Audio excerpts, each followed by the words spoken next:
എല്ലാം അറിയുന്ന നാഥാ ഞാൻ തേടുന്നു. തേട്ടം കബൂലാക്കി എന്നെ തുണയ്ക്കണേ.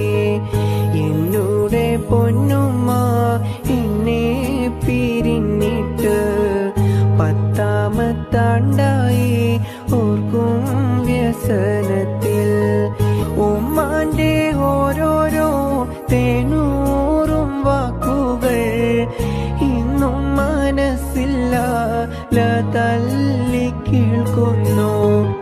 ഉമ്മാന്റെ താരാട്ടും സ്നേഹത്തിൻ വാക്കുകൾ ഓർക്കുമ്പോൾ കരളുള്ളിൽ നോവായി വീതുമ്പുന്നു. ദീനെന്ന പാത